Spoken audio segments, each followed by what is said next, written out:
Fourth question, आज बाप और दादा दोनों के बारे में क्या आया है? आज बाप और दादा दोनों के बारे में क्या आया है?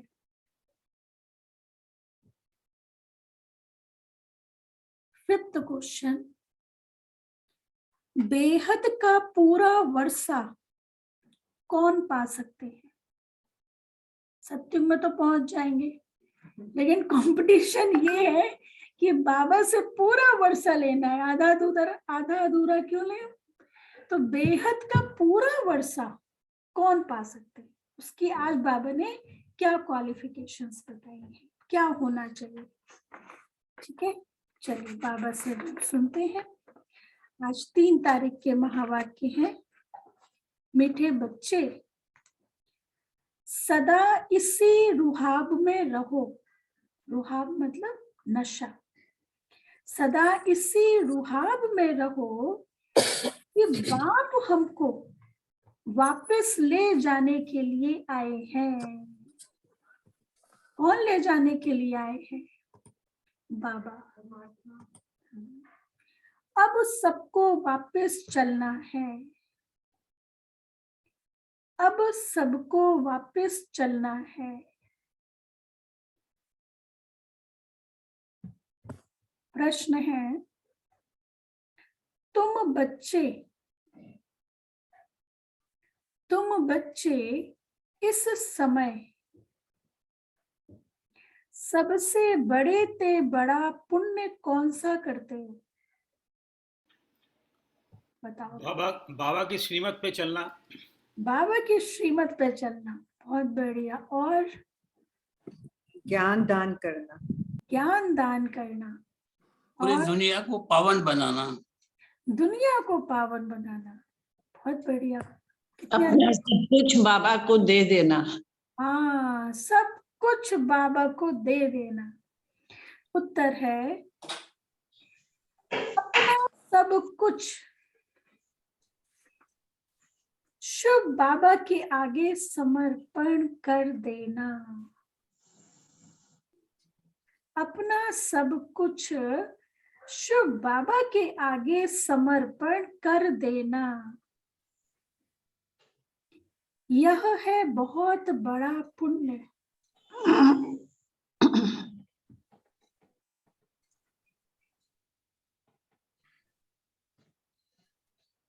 सरेंडर कर पूरा श्रीमत पर चलने से बहुत ऊंच पद मिल जाता है। सरेंडर कर पूरा श्रीमत पर चलने से बहुत ऊंच पद मिल जाता है। अच्छा, सेकंड क्वेश्चन, कौन सी एक नई बात मनुष्यों की बुद्धि में ठंडा दूध पी रही है। बहुत मुश्किल बैठती है? कौन सी नई बात मनुष्यों की बुद्धि में बहुत मुश्किल बैठती है? गीता का भगवान शिव है। गीता का भगवान शिव है। और ड्रामा एक्यूरेट है।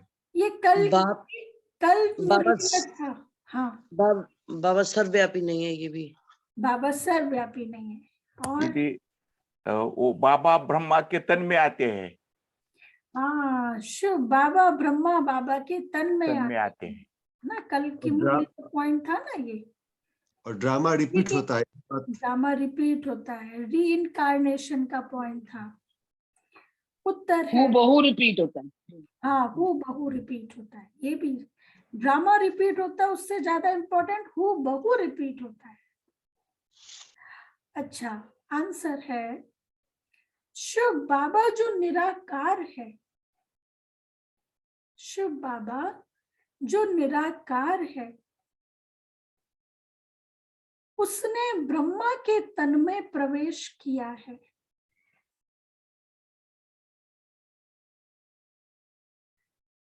उसने ब्रह्मा के तन में प्रवेश किया है। वही सबसे बड़े ते बड़ी आसामी है।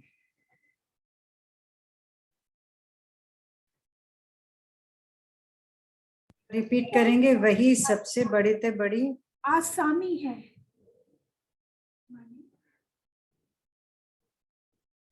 उनका ही ऊंचे ते ऊंचा पाठ है। उनका ही ऊंचे ते ऊंचा पाठ है। सबसे बड़ी चीज ना, उनका ही ऊंचे ते ऊंचा पाठ है। यह नई बात मनुष्यों की बुद्धि में बहुत मुश्किल बैठती है।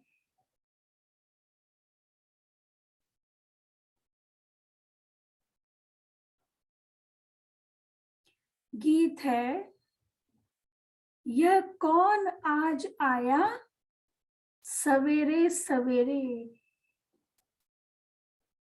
ना कौन आया आज सवेरे सवेरे? हाँ, कौन आया भाई सवेरे सवेरे? हाँ, बाबा बाबा, हमारा पिता आया।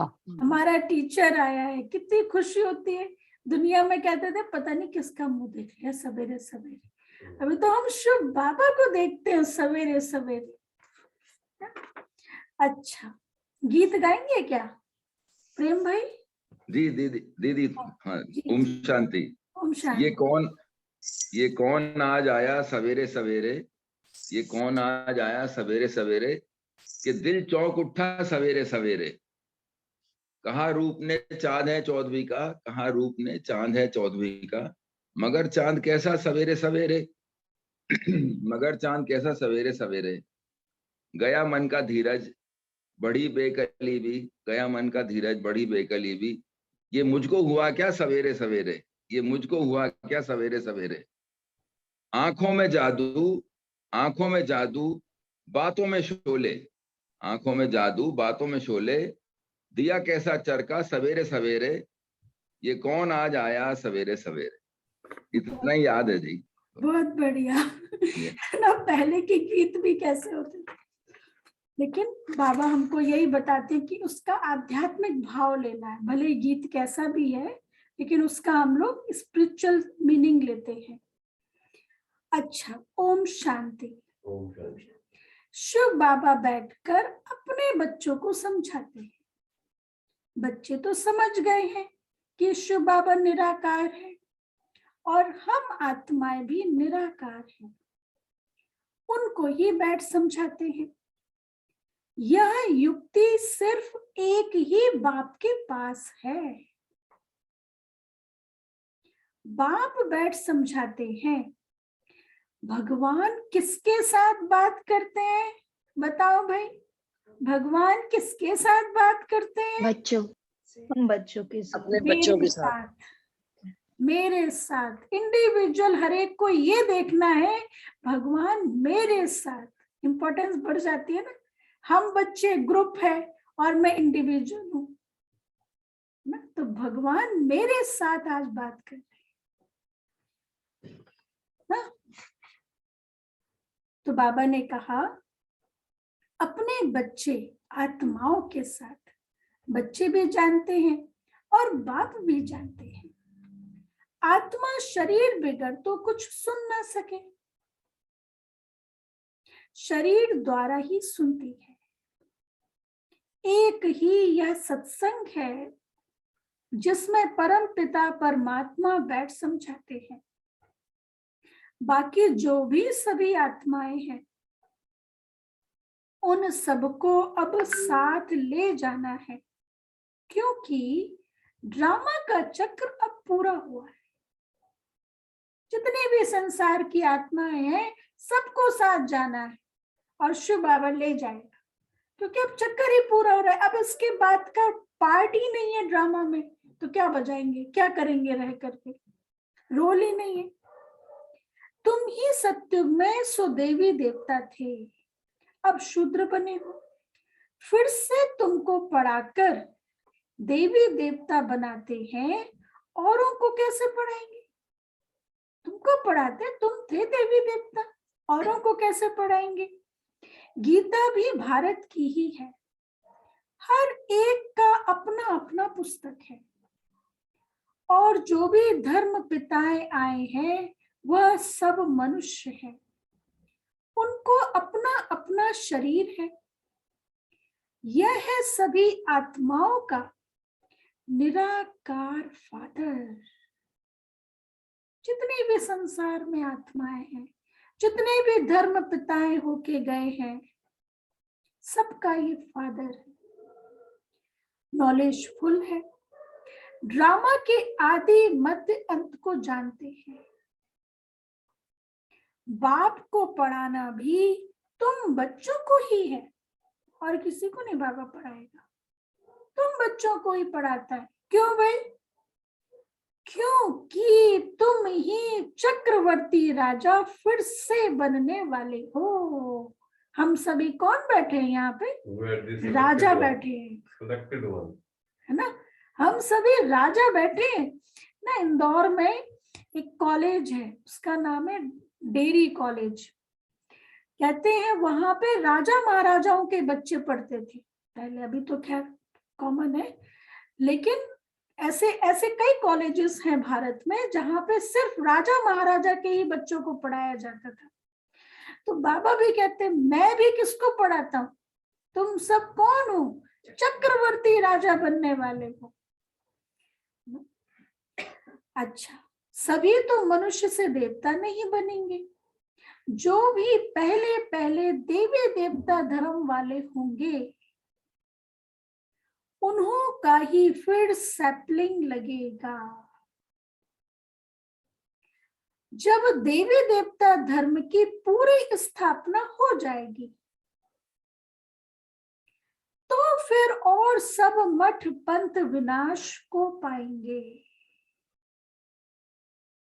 जब देवी देवता धर्म की पूरी स्थापना हो जाएगी, मतलब एक तरह से ट्रांसफॉर्मेशन होगा। एक तरफ स्थापना का कार्य, दूसरी तरफ फिर बाबा ने कहा फिर ये मठ पंथ विनाश को पाएंगे। ये नहीं कि पहले विनाश हो जाए फिर स्थापना हो, नहीं, पहले स्थापना होगी फिर विनाश हो, फिर ये सब विनाश को पाएंगे। सभी आत्माओं को बाप वापस ले जाएंगे। बाप आते ही है पतित दुनिया में, आकर सबको वापस ले जाएंगे। बच्चे जानते हैं जो सहज राजयोग हम कल्प पहले भी सीखे थे वह अब सीख रहे हैं। विनाश नजदीक आएगा तो सबकी आंख खुलेगी। अभी तो सिर्फ तुम ही निश्चय करते हो कि परम पिता परमात्मा की इस तन में प्रवेशता होती है। गाते भी हैं, गाइड अथवा लिबरेटर आएगा जो सबको दुख से लिबरेट कर अपने साथ ले जाएगा। यह जो ब्रह्मा है उसमें परम पिता परमात्मा ने प्रवेश किया है। यह कितनी बड़े से बड़ी आसामी हो गई, मतलब व्यक्ति ना, कितनी बड़े से बड़ी आसामी हो गई। तुम बच्चों को इतने रुहाब में रहना है कि बाप हमको लेने आया है, हमारा पिता हमको लेने आया है ना। आप देखो देखो बाबा हमको कितना रिस्पेक्ट देता है। कहीं किसी दूसरी कंट्री में प्राइम मिनिस्टर जाता है तो प्रोटोकॉल क्या कहता है? उस कंट्री का उसको लेने आता है ना, प्रोटोकॉल ये कहता है। तो बाबा भी हमको लेने आया है। बच्चे चलो तुम अब हमारे साथ में। बाबा कितना रिस्पेक्ट देता है अपने बच्चों को, और हम बच्चों को तो अपने साथ ले जाता है, पीछे पीछे नहीं ले जाता, अपने साथ ले जाता है। तो बाबा कहते हैं मुझे याद करो।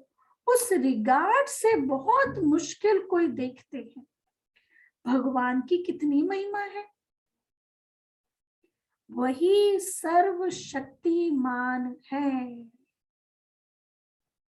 दूसरे कोई की इतनी महिमा है नहीं। जितनी शिव बाबा की महिमा है, इतना रिगार्ड तुम बच्चों को रखना है। संगठन में तुम जब बैठते हो तो याद अच्छी रहती है, फिर इधर उधर जाते हो तो वह याद रहना मुश्किल है। घड़ी घड़ी अपने को देही अभिमानी समझो, तब बाप को याद कर सकेंगे। क्या कहा बाबा ने? घड़ी घड़ी अपने को देही अभिमानी सोल कॉन्शियस में रहो, तब बाप को याद कर सकेंगे। ऐसे बाप के साथ बड़ा रिगार्ड से चलना पड़े।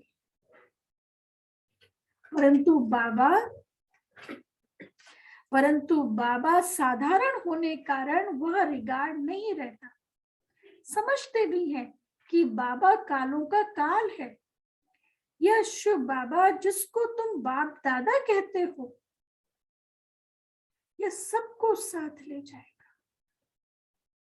बाबा को ऊंचे से ऊंचा पाठ मिला हुआ है, जिसको सारी दुनिया याद करती है। आत्मा क्या चीज है, यह कोई और बता ना सके। कहते हैं लिंग है, पूजा तो शिवलिंग की होती है। हम भी लिखते हैं ज्योतिर्लिंगम, परंतु वास्तव में इतना बड़ा है नहीं। जितना बड़ा उन्होंने बना दिया है शिवलिंग, बाबा ने कहा इतना बड़ा है नहीं। यह तो स्टार मिसल है, इनमें ही सारा पार्ट भरा हुआ है। यह भी किसकी बुद्धि में नहीं आएगा। जब सुनेंगे आत्मा स्टार है, परमात्मा भी स्टार है, तो वंडर खाएंगे कि कितना वह ताकतवान इसमें प्रवेश होता है, जो पूरे 84 जन्म लेते हैं, उसमें बैठ सारी नॉलेज देते हैं कि तुम आत्मा हो।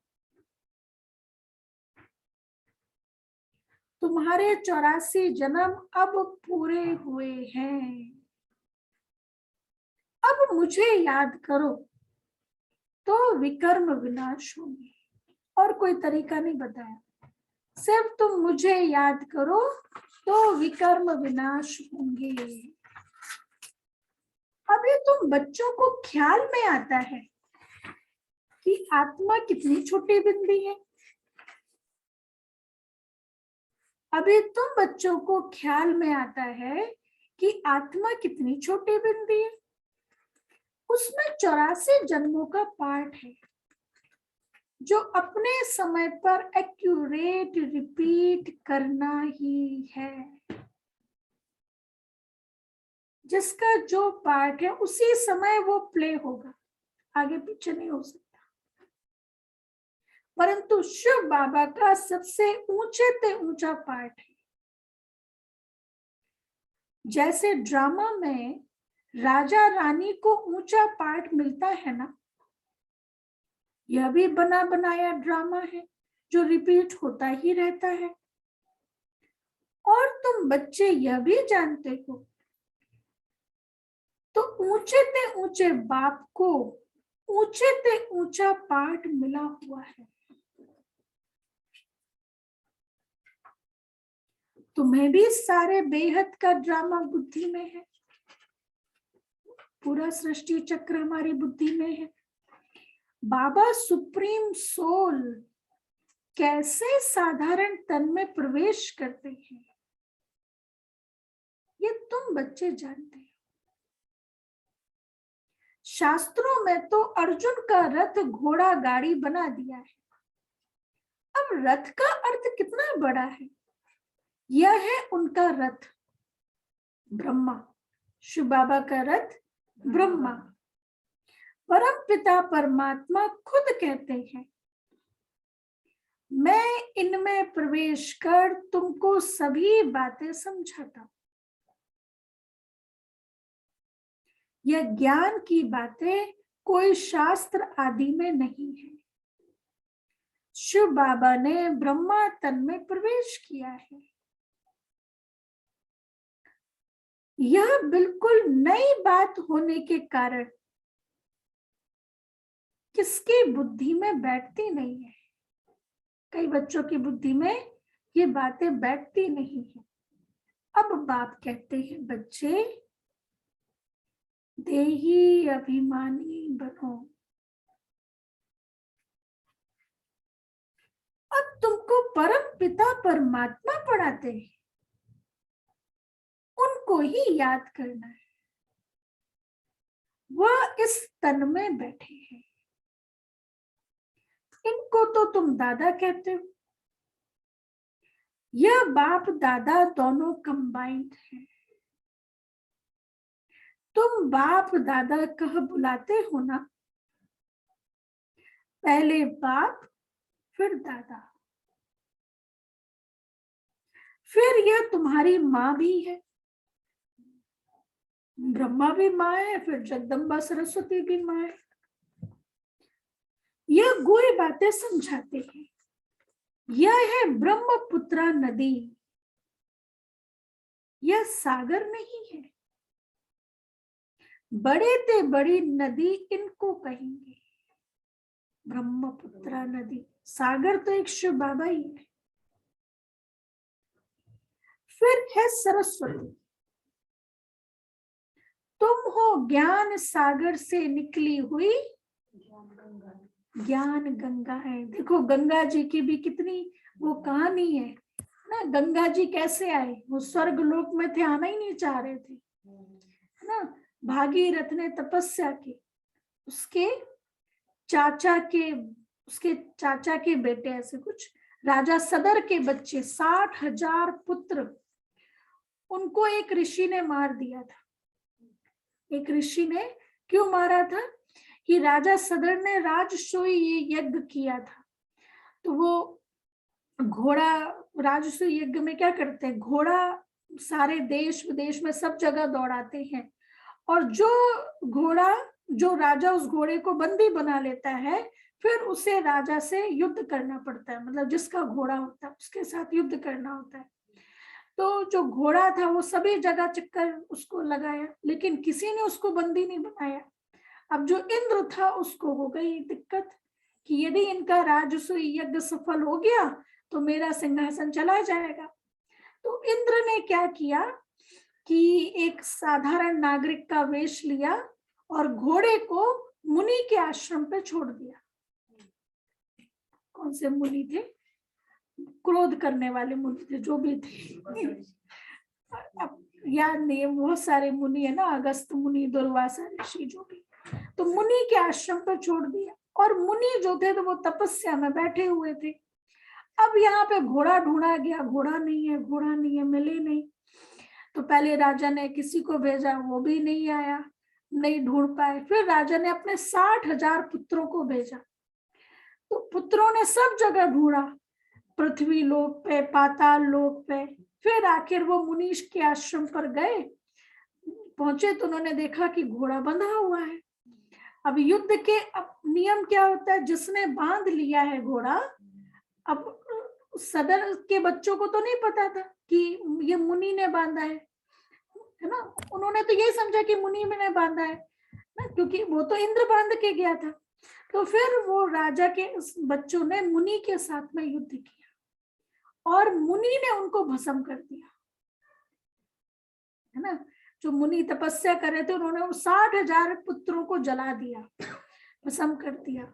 अब राजा, बहुत समय हो गया, राजा को कोई खबर नहीं उनके बच्चे कहाँ हैं, 60,000 बच्चे कहाँ हैं। तो फिर उन्होंने अपने सैनिकों को भेजा, तो फिर पता चला कि मुनि ने भस्म कर दिया। अब राजा को वैराग्य आया। फिर राजा सदर थे वो भगवान की तपस्या में निकल गए कि गंगा जी को लाना है, गंगा जी आए और मेरे बच्चों को जो है उनको मुक्ति दे। तो राजा सदर ने भी तपस्या करते करते शरीर छोड़ दिया, गंगा जी नहीं आई।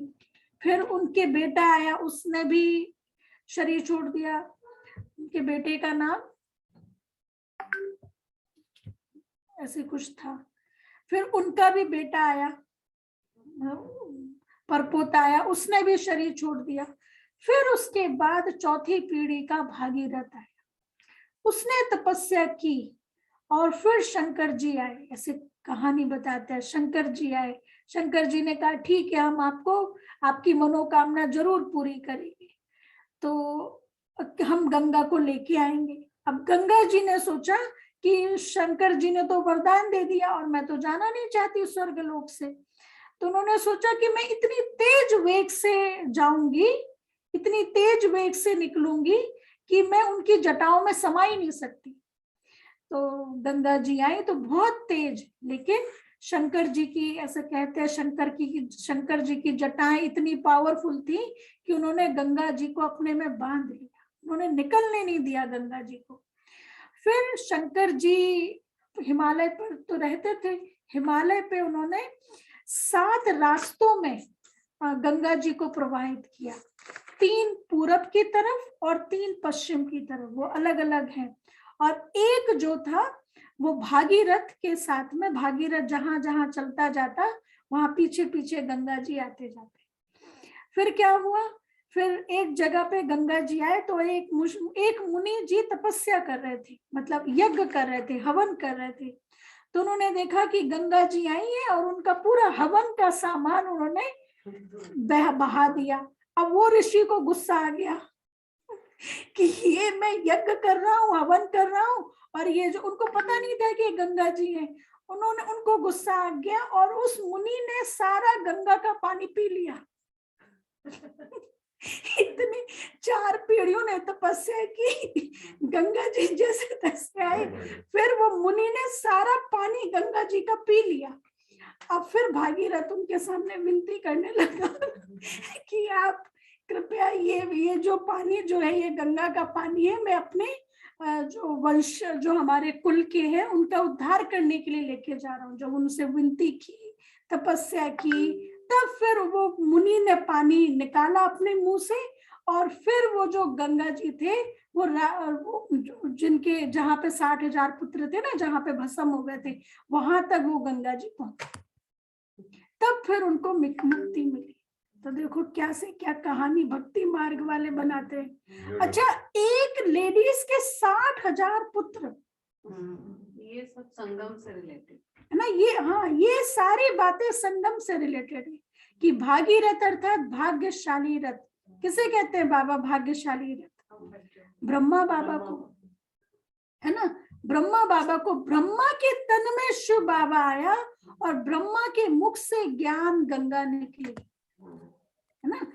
बाबा, हम बहनों को भी गंगाएं कहते हैं कि माउंट आबू से गंगा निकली, बहनें निकली, और कैसे देश विदेश में जाकर के हमारी दादियों ने सेवाएं की। जो आपने अभी कहा ना, ज्ञान वो पूरा गंगा पी गए, तो वही ज्ञान हब करना बोलते हैं। हाँ, पूरा वो ऋषि मुनि ऋषि, वो तो कुछ ना कुछ जोड़ देते हैं, उनको तो कुछ ना कुछ मिलता है, तो उस आधार पे वो लोग कहानी बना देते हैं। तो बाबा भी कहते हैं, सच्ची सच्ची गंगाएं तुम हो। ब्रह्मपुत्र कहाँ से निकली, यह उन्हों को क्या पता। यह सिंध सरस्वती का भी नाम है, कुछ ना कुछ थोड़ा बहुत शास्त्रों में है। आत्मा ही पावन, आत्मा ही पतित बनती है। शरीर के लिए नहीं कहा जाता है, आत्मा के लिए ही कहते हैं। इस समय प्रायः सभी पतित हैं, इस समय प्रायः सभी पतित हैं। शरीर तो किसका पवित्र नहीं, सभी पापात्मा है। सबसे जास्ती पुण्य आत्मा कौन है? कौन है? यस, भाई जी हाथ उठा रहे। यस, सबसे जास्ती पुण्य आत्मा बाबा ने कहा तुम बनते हो ना, क्योंकि हमें सीक्रेट्स पता है ना पुण्य आत्मा बनने के। दुनिया वालों को तो पता ही नहीं है ना। कर्म फिलॉसफी का हमें ज्ञान है, ज्ञान सुनते हैं, योग करते हैं, अपना पुण्य का खाते ही तो जमा करते हैं। तो बाबा ने कहा सबसे ज्यादा पुण्य आत्मा तुम बनते हो। सब कुछ शिव बाबा को सरेंडर करते। ऐसे बहुत होते हैं जो एक एक चीज सरेंडर कराते हैं। लोभ को सरेंडर करो, फलानी चीज छोड़ो। यहां तुम जब बाबा के बने तो सब कुछ बाप को सरेंडर करते, ट्रस्टी होके संभालते। बाबा फिर ऐसा देते हैं, जो जितना श्रीमत पर चलते हैं, सरेंडर करते हैं, उतना उनको दर्जा मिलता है, स्टेटस, पद मिलता है। मुख्य है शिव बाबा को याद करना। शिव बाबा यहाँ आते हैं पढ़ाने। सारा दिन तो इसमें नहीं बैठ जाएगा, सेकंड की बात है। तुम याद करो और आ जाएगा। तुम समझते होंगे कि बाबा सदैव यहाँ है, मतलब सदैव ब्रह्मा के तन में है, परंतु यह खुद ही भूल जाते।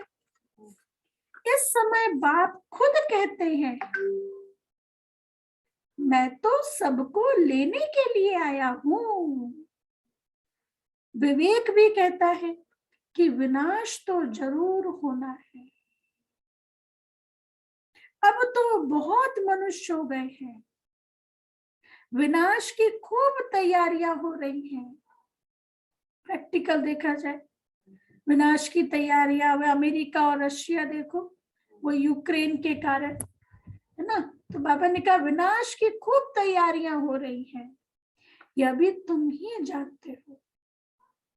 बाकी और भल कहते हैं विनाश होगा, परंतु उसके बाद क्या होगा ये नहीं जानते, ये नहीं जानते उसके बाद क्या होगा। तुम्हारे में भी नंबरवार जानते हैं कि बाबा आया है और राजधानी स्थापन हो रही है। हम भी बाबा के साथ सर्विस में मददगार हैं, कांटों को फूल बना रहे हैं। भक्ति मार्ग वाले तो बाप को जानते ही नहीं। अगर कहें कि शास्त्र पढ़ने से परमात्मा से मिलने का रास्ता मिलता है, तो अभी तक पहुंच जाने चाहिए ना। बाबा कहते हैं अभी तक परम धाम में कोई आया ही नहीं है वापस, तो अभी तक पहुंच जाने चाहिए ना। परंतु बाप कहते हैं वापस कोई भी परम धाम गया ही नहीं है। मैं तो वहीं था ना, कोई गया ही नहीं है। कई समझते हैं नई दुनिया फिर नए सिर उत्पन्न होगी। अनेक दुनिया में मत मतांतर है। बाप कहते हैं यह सब असत्य है, सत्य बोलने वाला एक ही बाप है। कहते हैं सत श्री अकाल मूरत, सभी आत्माएं अकाल मूरत है। आत्मा तो अजर अमर अविनाशी है ना, आत्मा थोड़ी ना कभी मरती है, अकाल मूरत है। तो सत श्री अकाल एक है, बाकी सब है असत अर्थात झूठ। सत्य ज्ञान की बातों के लिए कहा जाता है। ईश्वर के लिए जो ज्ञान देते हैं, मतलब दुनिया में वो झूठ देते हैं। शिव बाबा ही अपना परिचय खुद आके बताते हैं, अपनी बायोग्राफी खुद बताते हैं, मैं ये हूं। गॉडली नॉलेज एक गॉड ही आकर देते हैं, कोई मनुष्य दे नहीं सकता।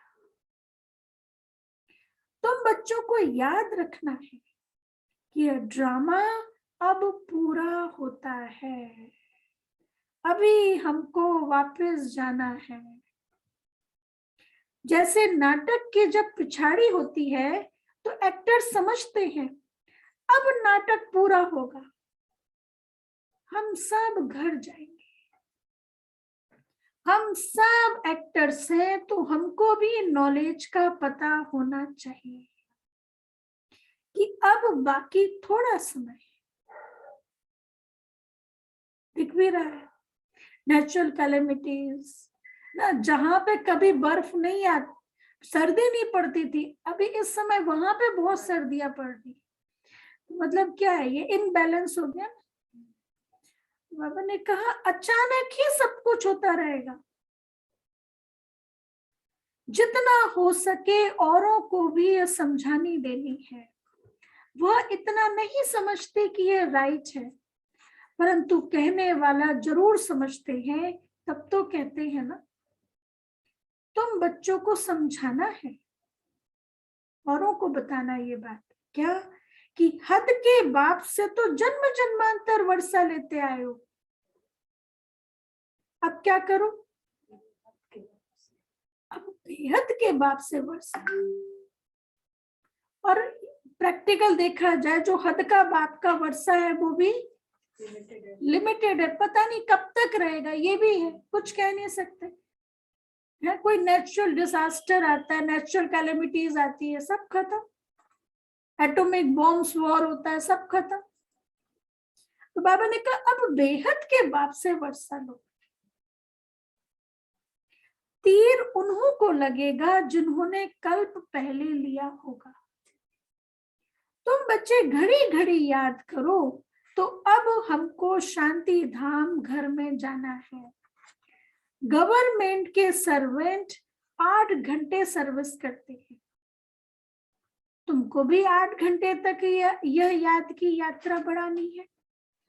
देखो बाबा आज 8 घंटे का होमवर्क दे रहे हैं, तुमको भी यह 8 घंटे तक यह याद की यात्रा बढ़ानी है। अंत में तुम 8 घंटा इस सर्विस में रहेंगे, तब ही पूरा वर्षा लेंगे।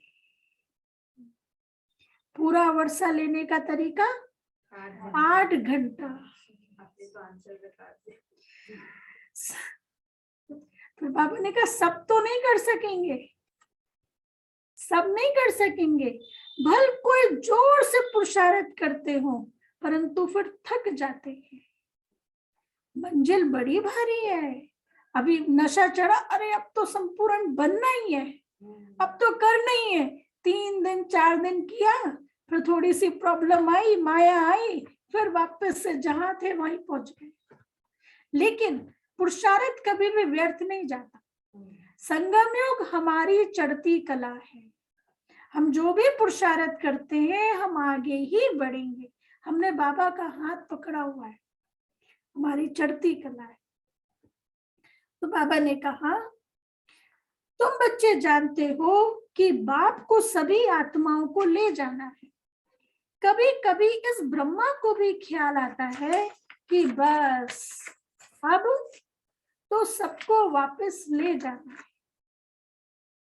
बाप के संस्कार इनमें भरते रहते हैं। देखो बाप के संस्कार, शुभ बाबा के संस्कार कैसे होंगे? वो मेरे संस्कार बन जाए, बाबा के संस्कार, यह भी पुरुषार्थी है। अब खेल पूरा होता है, सबको वापस जाना है। अगर यह भी कोई याद करे तो क्या कहा जाता है इसको?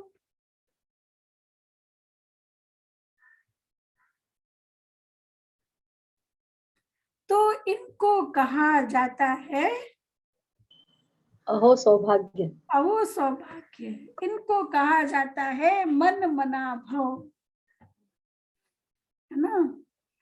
अगर यह भी कोई याद करे तो इनको कहा जाता है मन मना। किनको याद करे?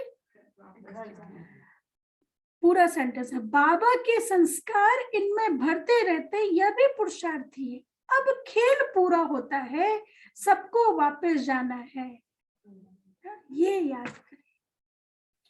तुम बच्चे अब सम्मुख बैठे, सम्मुख सुनने से जैसे छप जाता है, घड़ी घड़ी याद करते रहो, अब वापस जाना है। अब तुम्हारा अब मरने का डर निकल गया है। मरने से कब हिचकना नहीं है, देही अभिमानी बनना है। देही अभिमानी सर्विस अच्छी कर सकेंगे। ज्ञानी तो आत्मा चाहिए, प्रदर्शनी में ध्यानी की सर्विस नहीं, ज्ञानी चाहिए। बाबा ने कहा प्रदर्शनी में ध्यानी की सर्विस नहीं, ज्ञानी चाहिए। ज्ञानी तो आत्मा ही प्रिय लगती है। अच्छा, मीठे मीठे सिक्के लदे बच्चों प्रति मात पिता बाप दादा का याद प्यार और गुड मॉर्निंग। रूहानी बाप की रूहानी बच्चों को नमस्ते। हम रूहानी बच्चों की दादा को याद प्यार गुड मॉर्निंग और नमस्ते। शुक्रिया बाबा, शुक्रिया, थैंक यू बाबा, थैंक यू बाबा, शुक्रिया बाबा। ठीक, धारणा के लिए मुख्य सार। फर्स्ट पॉइंट, नई राजधानी बनाने के लिए, नई राजधानी बनाने के लिए बाप की सर्विस में मददगार बनना है।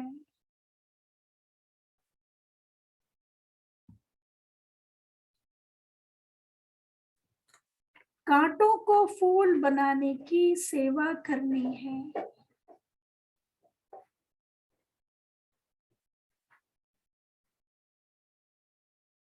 सेकंड पॉइंट, कम से कम 8 घंटा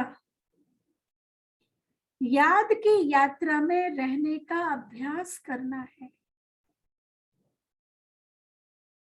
कम से कम 8 घंटा याद की यात्रा में रहने का अभ्यास करना है। मौत से हिचकना नहीं है। मौत से हिचकना नहीं है, क्योंकि बुद्धि में है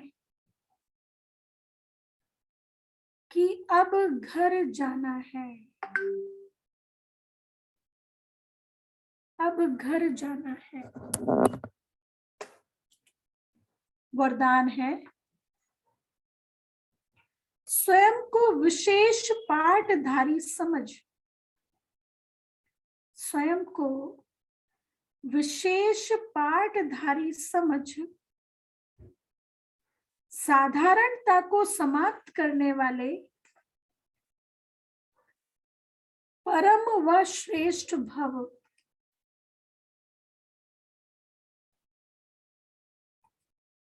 परम व श्रेष्ठ भव। डिटेल है, जैसे बाप परमात्मा है, वैसे विशेष पाठ बजाने वाले बच्चे भी हर बात में परम यानी श्रेष्ठ है। सिर्फ चलते फिरते खाते पीते विशेष पाठधारी समझकर ड्रामा की स्टेज पर पाठ बजाओ। हर समय अपने कर्म अर्थात पाठ पर अटेंशन रहे। विशेष पाठधारी कभी अलबेले नहीं बन सकते।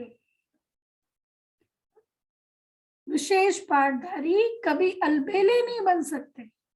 कर लेंगे थोड़ी देर से, हो जाएगा, नहीं ये नहीं हो सकता। यदि हीरो एक्टर साधारण एक्ट करे तो सब हंसेंगे। इसलिए हर कदम, हर संकल्प, हर समय विशेष हो, साधारण नहीं। आप देखो, एक प्रेसिडेंट भी जब स्पीच करता है तो कितने नपे तुले शब्दों में करता है।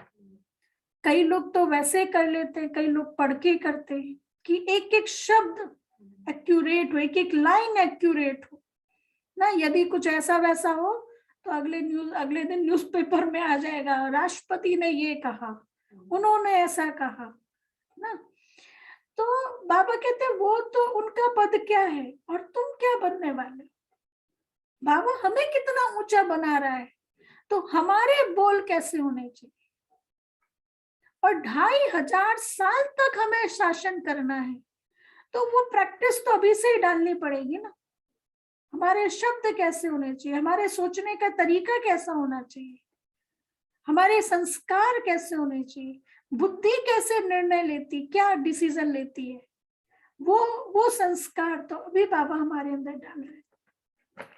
अच्छा, स्लोगन है, अपनी वृत्ति को पावरफुल बनाओ तो सेवा में वृद्धि स्वतः होगी।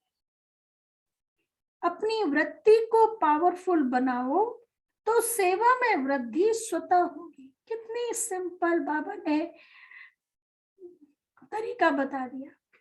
अपनी वृत्ति को पावरफुल बनाओ तो सेवा में वृद्धि स्वतः होगी। अच्छा, अभी मम्मा की क्लास है। मातेश्वरी जी के अनमोल महावाक्य, निरंतर याद अर्थात लगातार याद रहे। देखो, परमात्मा का फरमान है मुझे निरंतर याद करो। अभी आज तो कह भी दिया 8 घंटा। अब निरंतर शब्द का भी रहस्य समझना पड़ेगा। निरंतर कहा जाता है उसको जिसमें कोई अंतर ना हो, लगातार योग रहे, जिसमें खंडन ना पड़े, उसे अटूट योग भी कहा जाता है। अब परमात्मा प्रतिज्ञा कराते हैं, अगर मुझे निरंतर याद करोगे तो मैं तेरे किए हुए पास्ट विकर्मों को भस्म करूंगा। परमात्मा प्रतिज्ञा करते हैं, अगर मुझे निरंतर याद करेंगे तो मैं तेरे किए हुए पाप कर्मों को भस्म करूंगा। तो यह ज्ञान अग्नि जिसमें विकर्म दग्ध होते हैं, यह बाप धर्मराज भी है। जब वह सजाओं द्वारा विकर्म विनाश करा सकता है, तो बाबा के पास प्यार का भी कोई तरीका होगा। सजाओं के द्वारा भी विकर्म, या तो सजा या प्यार। प्यार का भी तरीका क्या है? बाबा की याद। तो जो उनके प्रैक्टिकल आए बच्चे बने हैं, उन्हों को फिर यह फरमान देते हैं कि हे बच्चे, मन मना भो, मन ही मन मुझे याद करो। निरंतर मुझे याद करने से तुम विकर्माजीत बनेंगे और धर्मराज के दंडों से बच जाएंगे। परमात्मा के पास विकर्म विनाश कराने के 2 तरीके हैं। कौन कौन से? सजाओं से। एक है सजाओं से पवित्र बनाने का तरीका, दूसरा है योग लगाने से पवित्र बनने का तरीका, जिससे पाप नाश होते हैं और जीवन मुक्ति पद प्राप्त होता है। दुख के आवागमन से छूटने के लिए परमात्मा की याद के सिवाय और कोई उपाय है ही नहीं। कोई उपाय नहीं, एक ही तरीका है। अच्छा, ओम शांति, ओम शांति। आज हमने क्या सुनी मुरली? ब्राह्मण जीवन में पवित्रता की ऐसी पर्सनालिटी धारण करो जो आपकी एनर्जी, समय, संकल्प सब सफल होता रहे, कुछ भी व्यर्थ ना जाए। छोटी छोटी बातों में अपने मन बुद्धि को बिजी नहीं रखना। अपवित्रता की बातों को सुनते हुए नहीं सुनना, देखते हुए नहीं देखना। जैसे जिन चीजों से आपका कनेक्शन नहीं है, उन्हें देखते हुए नहीं देखते हो। रास्ते पर जाते हो, कहीं कुछ दिखाई देता है परंतु आपके मतलब की बात नहीं है, तो देखते हुए नहीं देखते हो, साइड सीन समझकर पार कर लेते हो। ऐसे जो बातें सुनते हो, देखते हो, आपके काम की नहीं है, तो सुनते हुए नहीं सुनो, देखते हुए नहीं देखो। तो ये था बाबा का अव्यक्त इशारा। ये हमें होमवर्क करना है। अच्छा, अब हमने जो क्वेश्चन लिए थे